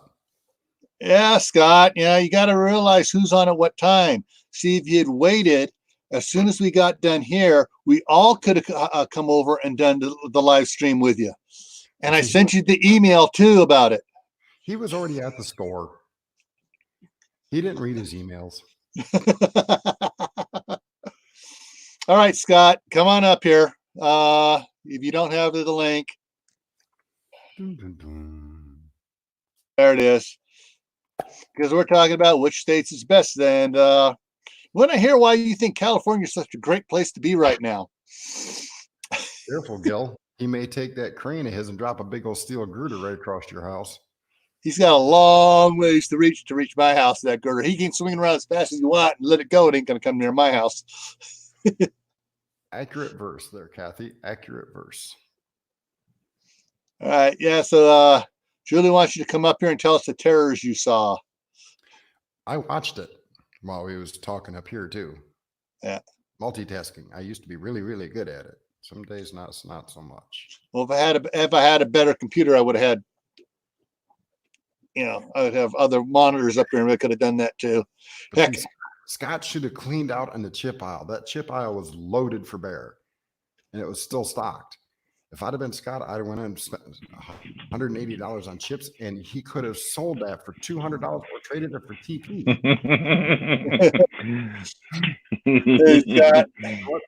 What's up, fellas? We've been getting a good feedback on a lot of states, what's good about them and what they have for preppers and stuff, places for to go hide, and it's insane, guys. On Thursday, I know I was talking to you guys about I went to my local Stater Brothers to go pick up a couple of things, and there was some rice and stuff gone, and that was about it. And I picked up a bunch of tri-tip, right? Well, my son just went to the store. This is 2 days later after President Trump's national emergency, right? And he's like, dude, look at this. He sends me that picture of a complete empty aisle in my local Stater Brothers. And we're not even in these crazy communities, you know, with the internationals. So I had to go. I saw you live. I'm sorry, Gil. I apologize. I just had to go just put that out there because I could not believe it. The meat section cleaned out, the bread section cleaned out, the dried soups and canned soups almost completely cleaned out. It's insane. People are panicking like crazy. Yeah.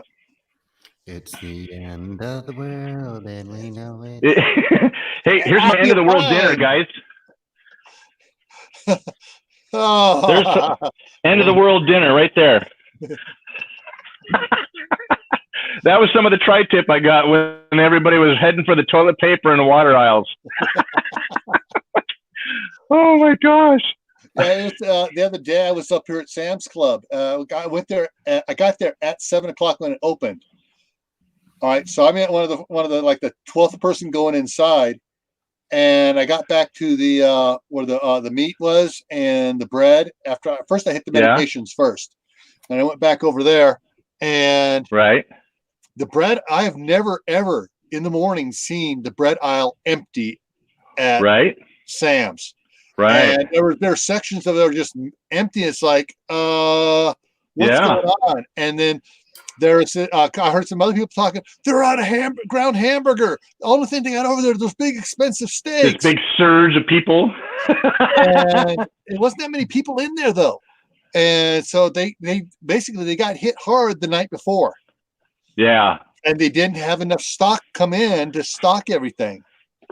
So the manager there at the Stater Brothers, I asked him, and I said, I was just in here Thursday, and I picked up a bunch of tri-tip because he goes, yeah, it was crazy. He said that Thursday they had one of their best days ever. They did $90,000 in sales in one day it's a small Stater Brothers locally. He said yesterday it was off the hook. They did $190,000 in sales yesterday alone. Yeah, that's crazy for a small little grocery store. I mean, it just. Yeah. Did anybody watch the live stream of President Trump with the address for that hour and 15 minutes? Did you guys watch it? No, I'm busy doing other things. Better things to do. It was a great live stream, I thought. But they had the channel I was watching was a Fox 10 Phoenix, and they had the screen cut in half between the stock market ticker tape and Trump. And he was talking for 45 minutes. In that 45 minutes, I watched the stock market go from a negative to a positive 1926 in 45 minutes. Yeah. What does that tell you? And people believe a businessman who has a plan. Amen. Yes. That's it. Yes. The business community, the whole country is people are not afraid, really not that afraid. So what is all this pandemonium? It's fake news? Well, Scott, you didn't see last night's live, did you? No, I got home a little late. One of the things I had on there, not sure if I can find it here quick to show you. It's hilarious. There we go. Let me go back. Yeah, let me go back here. Live streams to Friday night special. Okay, and images. And which one was it? This one. Okay, so hopefully I can get it up here. Minimize. It's coming up, and let me enlarge it here, and I can show it to everybody. I hear no sizzle. And all right, Scott, there you go. So this is the evolution of people down to the sheep. That's what's going after. The second to last one, is that a sheeple? That's a sheeple becoming a sheep. Those are the ones that are going after the toilet paper, the water. It's like, oh, a pandemic. I'm going to wrap myself in toilet paper and so I don't get the flu. Oh my gosh, you guys! This is. But I saw two real great memes on Facebook. One was saying it's amazing coincidence that all those people are saying that there's no reason for you to have 500 rounds of ammunition are the same ones that are going out getting 10,000 rolls of toilet paper. Yes, I saw the same one.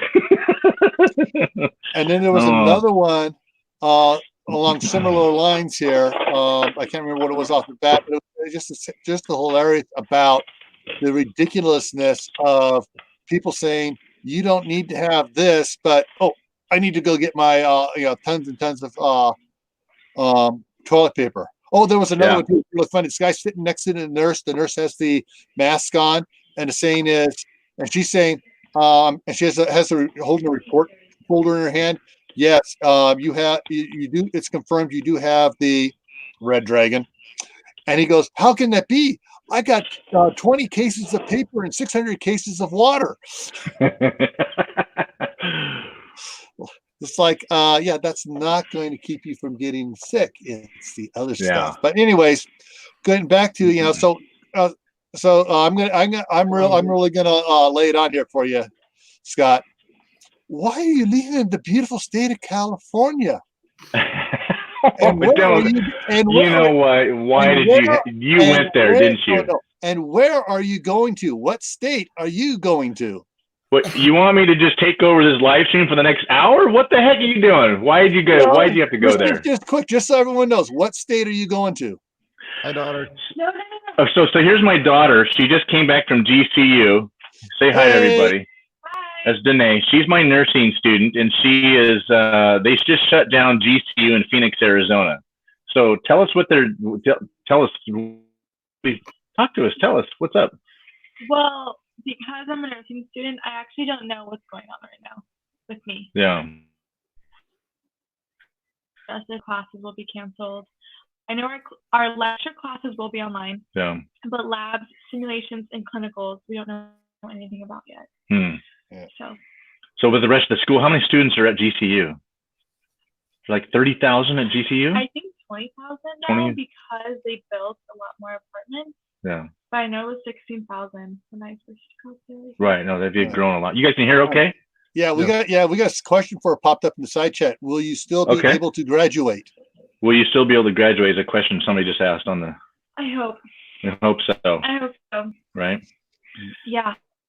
So what do you have? What are your requirements to graduate right now? So this is real life right here, guys.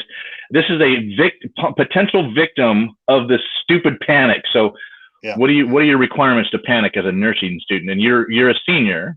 Right. So I have the required clinical hours, which I haven't met because I still have 4 clinicals for critical care and then 1 clinical for population health. Out of how many clinicals? 50, 60, over 2 years? 500 hours. 500 hours, okay. But pop health is 8 hours and critical care is 12 hours. Okay, so you can do the rest of your classes online, but the critical care, you got to go to the hospital. And simulations also count as clinical. Simulations too, okay. Yeah. So we are all in limbo to see if they're going to let her graduate with not doing her last 4 clinicals, and she can do the rest of her classes online. Obviously, we know almost the whole country is, shut down, and all these high schools and colleges are doing their classes online, which is no big deal.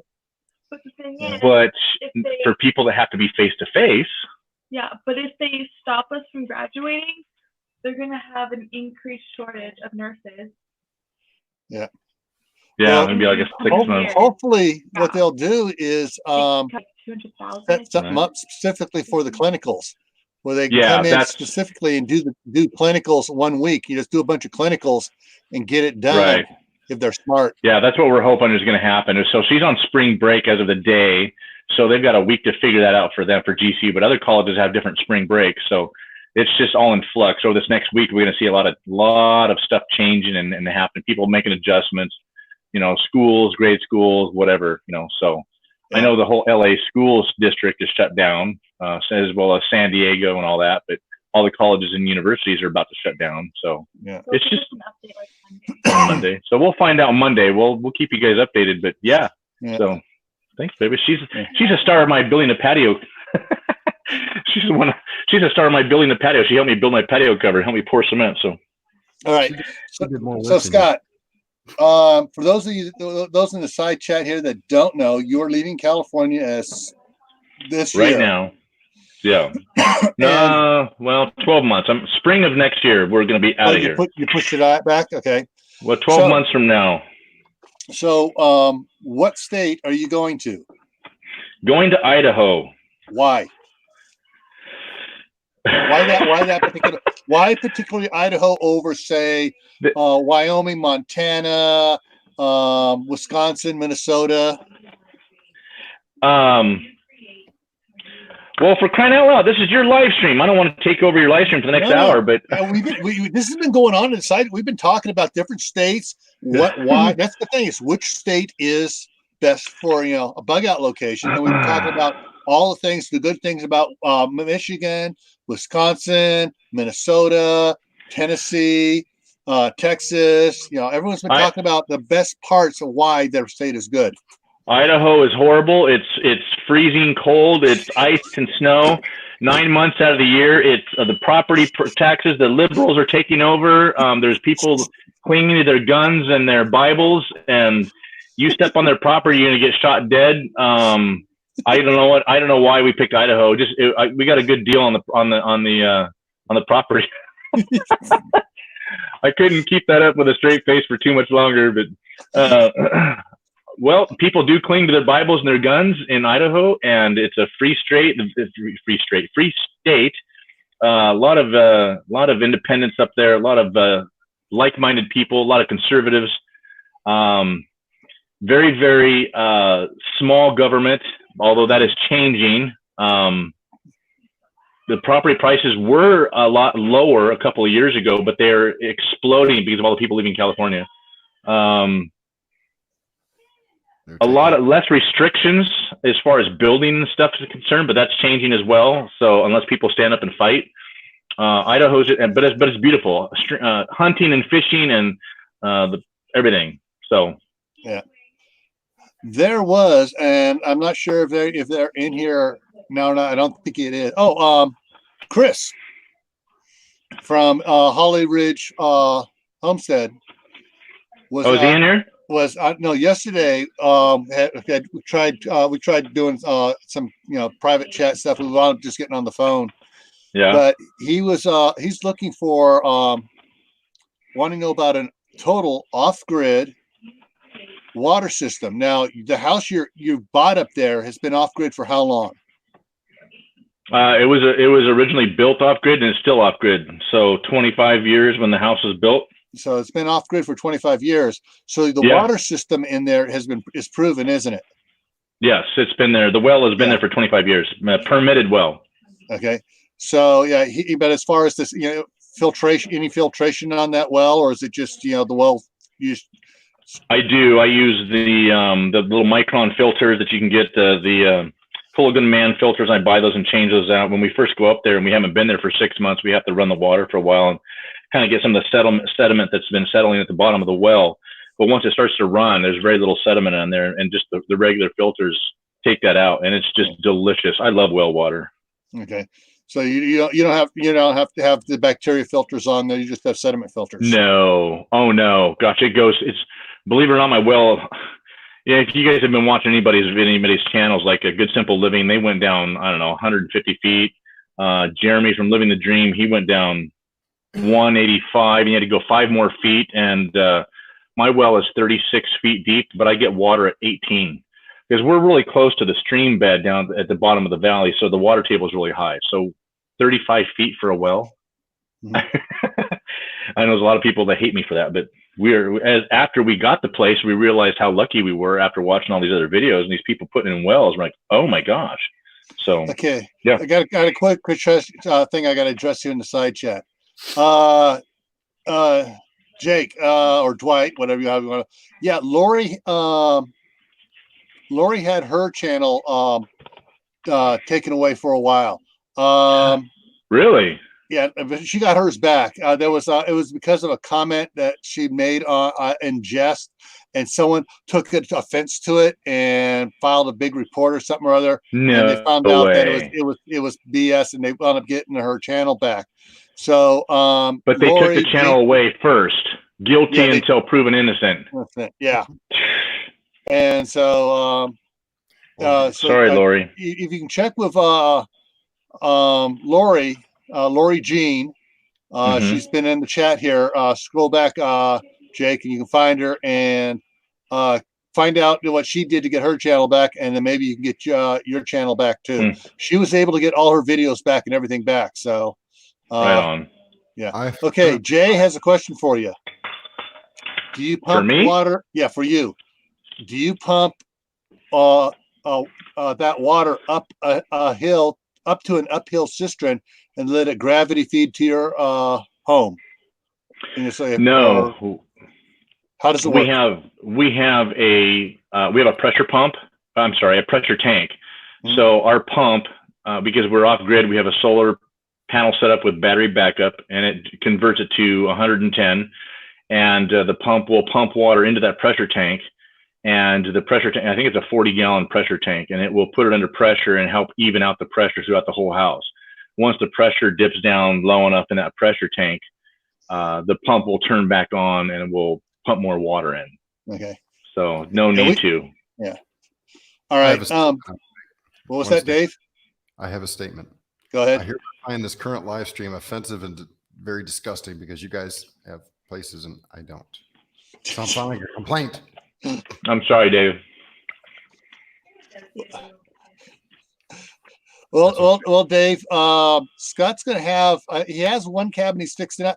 Now, you fix up just one or both those buildings on there for renting out. Well, one's already livable right now, but the other one we're going to fix up and put on Airbnb and have for a guest quarters. So we'll have you guys over. Yeah. So, Dave, there's a place you can go to. Once it's fixed up, you can rent from him. You can help take care of the property and be security for him. That I can do. Just gotta Hey, Scott. I've already got my vest sitting right here, ready to go. So, right on, brother. Yeah. So, up there, you're up in Bonner County, northern Idaho. Yeah. What's the wildlife like up there? We have everything.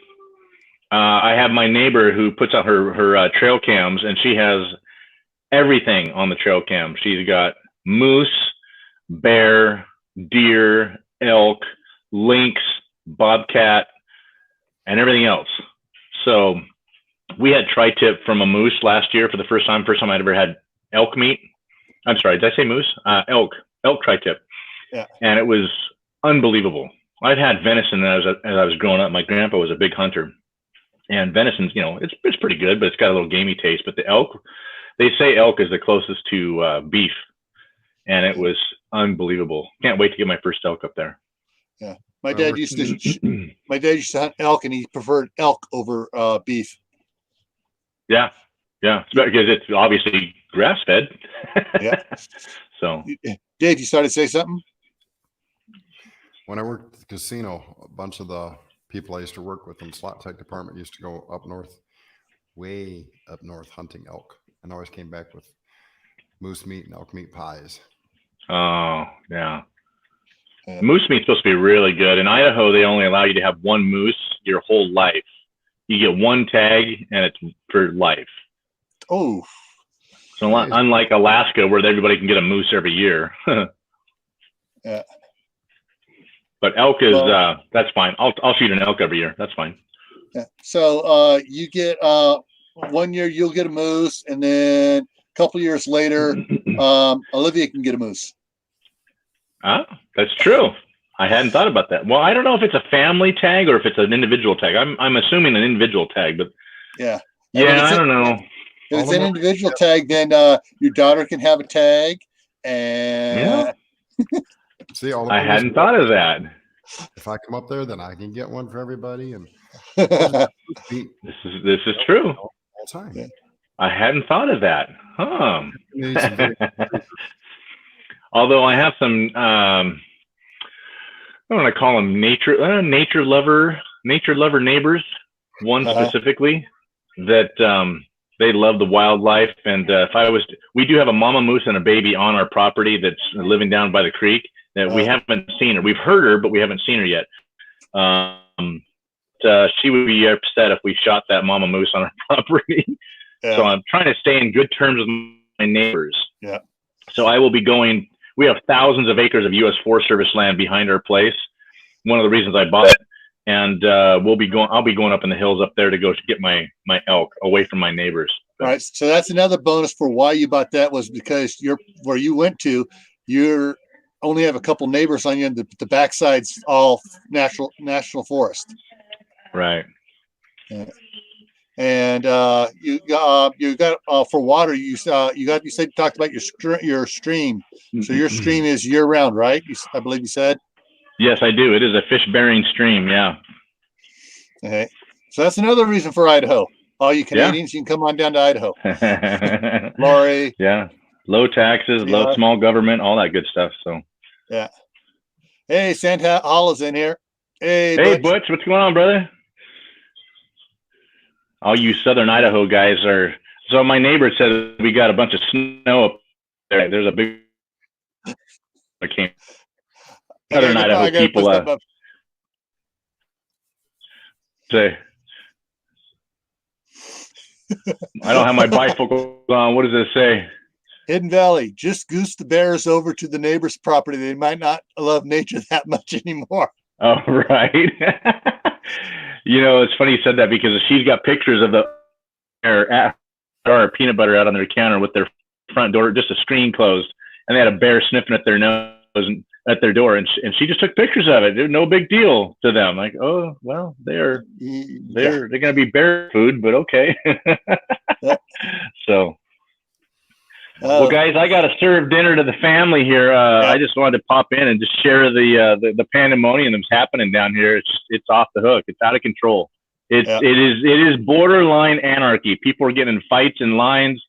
People are screaming and yelling at each other and clearing out the shelves. It's just crazy. So thankfully, this whole community is prepared. We've got stuff already. Because we are prepared.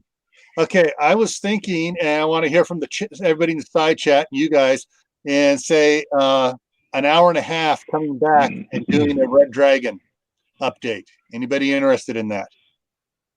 Oh heck, I'm up for it.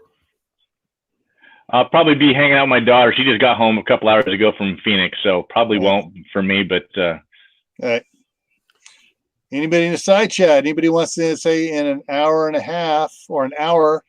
Come on back here, and I know Kathy won't be able to do a Red Dragon update with numbers and some other information that I found out from a doctor.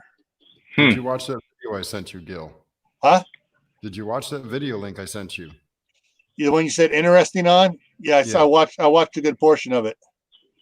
Should have watched it all. Yeah, I'll come back and watch it later on, see what you said. Okay. All right, guys, you have a good night. I'll see you guys tomorrow night. All righty. See you later, Scott. Thanks, Dave. See ya.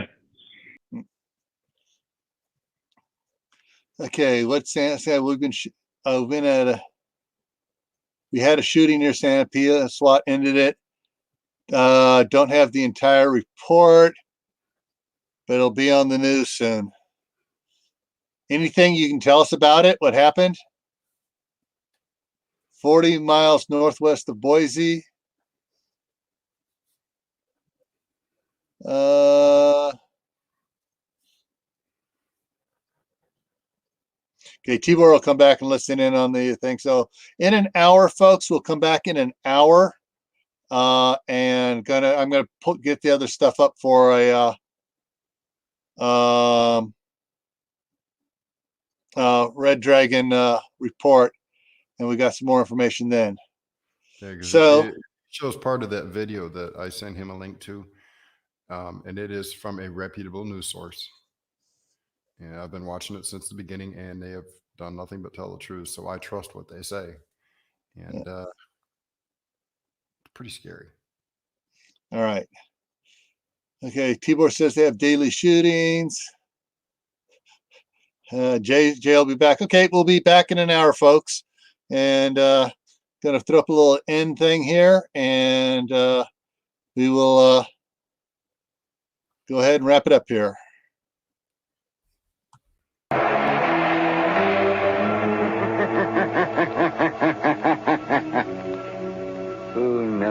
what evil lurks in the hearts of men.